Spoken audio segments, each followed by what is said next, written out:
Karl Anthony Towns, have yourself a game. What a fourth quarter by Karl Anthony Towns. He single handedly won the New York Knicks this game. There is no argument. He won them this game. Also, shout out to Miles McBride for setting up this run they went on at the end. I will say that this 10-3 run that the Knicks went on, right? At the end of the third quarter, not third, second quarter, right? They think Reggie Miller was talking about this on the broadcast about how that was the start of the comeback. I tend to disagree with that. What really started it was the 7 point run in the third quarter, led by Miles McBride, who played phenomenally in the end of the third quarter and helped set up Karl Anthony Towns to have his best career game ever. I mean, what a fucking performance by Karl Anthony Towns. And he was injured probably during that fourth quarter, too. I mean, you could tell he was limping and he gave everything he had. I'm not trying to do some alpha male shit because I just don't do that on this channel, but that was fucking one of the best fourth quarter performances I've seen in a long time. Karl Anthony Towns, you are the MVP of this Knicks team. No doubt about it. Right? Just shout out to you, man. You may have had 6 turnovers, but you were fucking crashing the glass and you were fucking getting to the rim. You took over that fourth quarter. You could not miss a single fucking shot. So, congratulations to you on that win. Now I'm going to talk about the rest of the Knicks before I talk about the Pacers because there's a lot that I want to say about it. There's a lot of things I need to say about this game because there's some things that just need to be said. Um, First off, OG played great defensively at the end of the game. Early on, it did not go well for the Knicks at all. The team just did not function well. I mean, hell, it got so bad that Landry Shamet had to come in the game. Which, to be fair, Landry Shamet having a good game off the bench is something I did not expect to see in 2025. He played good. DeLon Wright played big minutes in the fourth quarter as well for the Knicks early on. He had to play some of the Miles McBride minutes because he ended up getting in foul trouble. But shout out to DeLon Wright for playing his role on the defense. They did fuck. Both of them did have their mishaps early in the game, but once they got into the fourth quarter, it felt like the whole team was locking in. Um, Josh Hart played really well tonight, being that energy glue guy that could keep the Knicks going into the fourth quarter. Um, he he really adjusted well to being on the bench tonight for the Knicks. I think Robinson will continue to stay in the lineup if they think it works for the rest of the series. I think it just depends on what the matchup is going forward um, for the Knicks. And Miles McBride, other than the 3 fouls he picked up in the first quarter, which were just stupid, one of the stupidest things I've ever seen. He ended up playing really well towards the end of the game. Was able to set up the Knicks run that allowed them to go on and win the game. So shout out to Miles McBride. Now, Mikal Bridges, he played a good game. Played great defensively along with Robinson, OG, and and Josh once the fourth quarter came around. Um, and this was just overall a gutsy performance. They just made their Cat single handedly carried this team to a victory. So I mean, I don't know what you want me to say other than the guys did their jobs defensively, and Cat just took them home this game.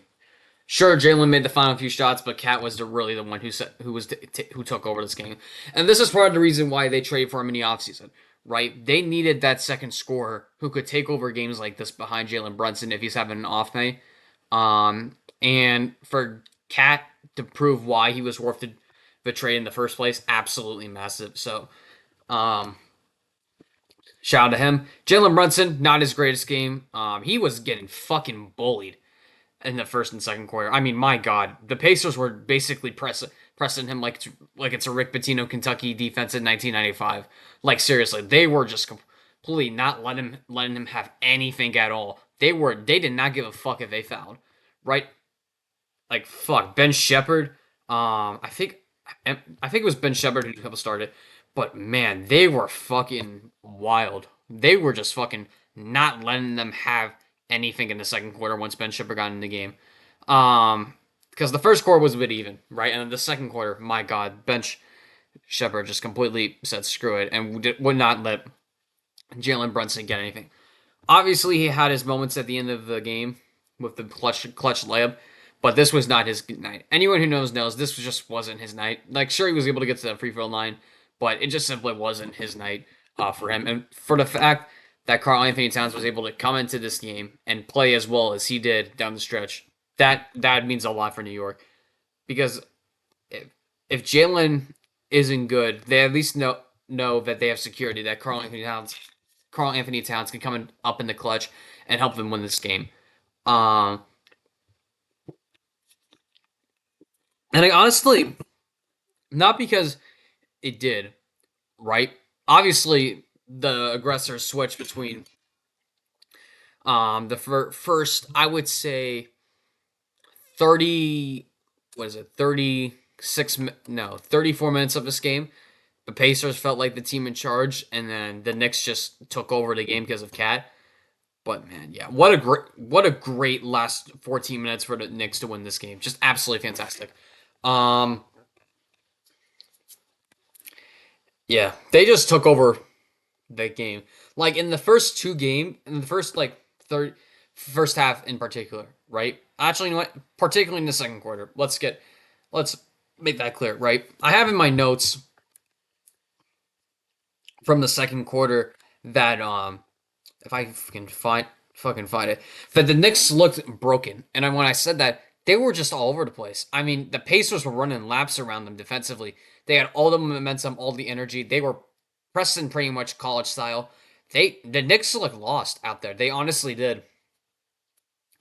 And when Cat wasn't going, the offense just looked lost. I didn't see OG get involved at all during the second quarter stretch prior to the Nick timeout, where he just wasn't getting involved. And even then, when he did get involved, he got a few buckets, right? But just in general, they just simply did not at all have a good offense. And going into game four, they can't allow that to happen again, right? I'm I'm surprised the Pacers didn't close out this game because they've closed out nearly every fucking close game in the playoffs. But we can have that for another conversation. But the Knicks cannot put themselves down this hole again, right? Obviously they can come back and win, but they can't have stretches where it just feels like the other team, is just running laps on you. Like they have to figure out some sort of offense that allows them to prevent what the Pacers run was on in the second quarter. Because Jesus fucking Lord, they just completely lost the plot on that. Yeah. And then once Miles McBride started having his run in the third quarter, and then Cat took over, the game just completely flipped for the Pacers, which I will talk about next. Um, the only player who played great, this game combined was Obi Toppin. Right, he made a big impact in this game offensively and defensively. He was the receiver of a couple Tyrese Halliburton alley-oops. He was just everywhere, and that's the only player I'll give props to for this game, other than Ben Shepard, who played great defense in the second quarter, but was just mid throughout the rest. Um, this was a shit performance in the third quarter.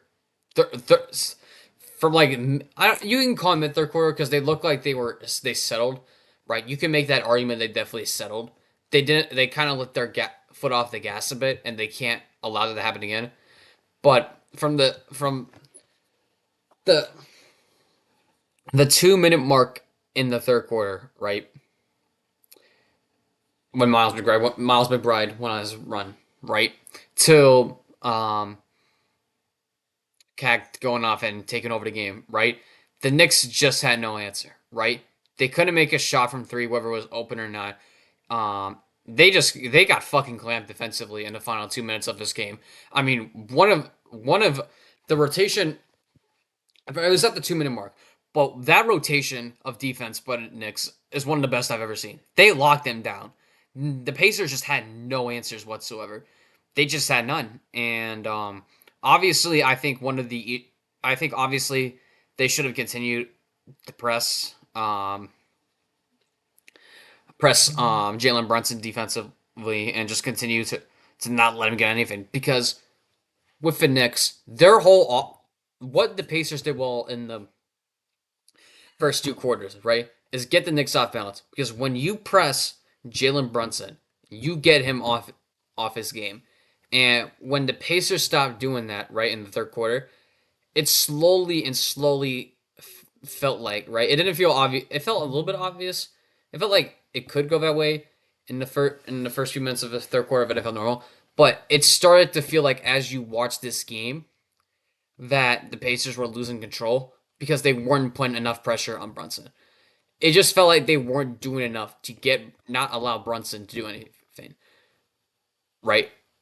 It felt like more was opening up. The intensity of the defense wasn't up. And if you cannot, right, if you need the pressure, in my opinion, if you're going to disrupt this Knicks defense, right, and not allow them to get set, you have to pressure them for 48 minutes, right? They did not pressure them for 48 minutes. They honestly didn't, right? It felt like they were letting them into the half court, which I don't think, honestly, given how the Knicks struggle, especially like in the end of both games, right, where Brunson struggles with pressure and struggles with not getting into it, right? Going into game four, right?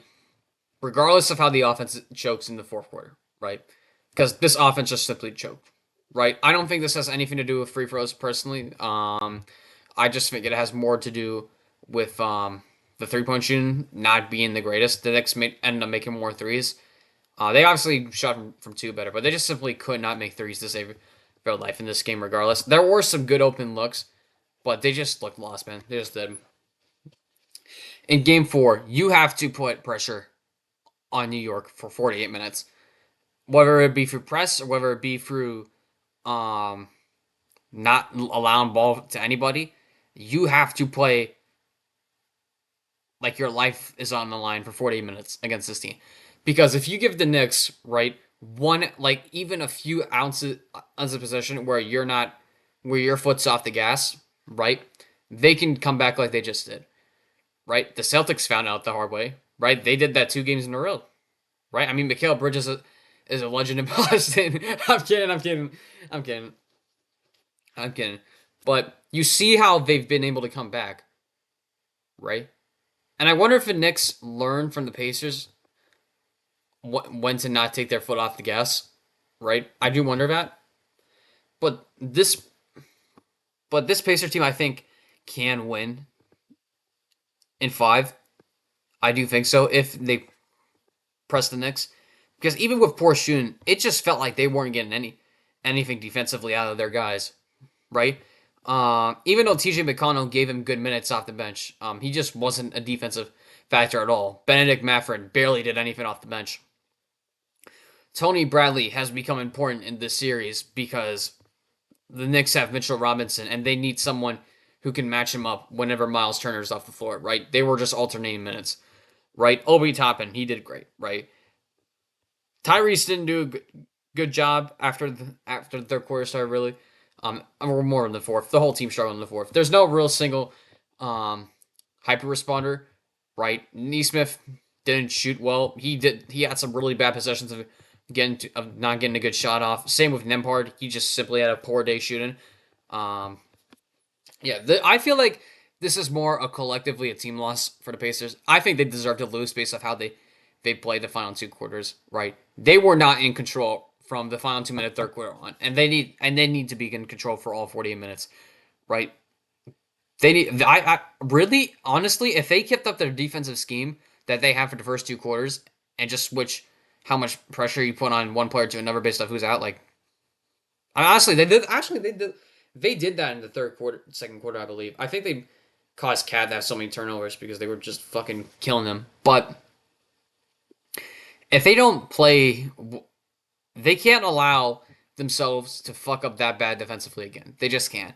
This was just a defensive nightmare for the Pacers in the third and fourth quarter. Yes, because Cat went off, but I mean, I feel like if you get that run with Cat, right, who goes on his run, right, I feel like to an extent you've got to find a way to stop that, right?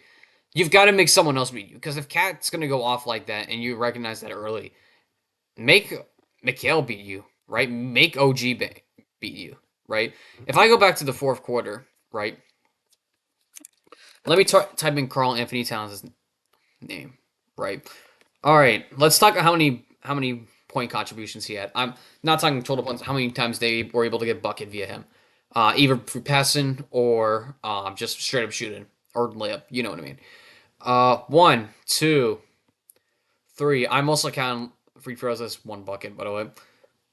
Four, five, six, seven, eight, nine.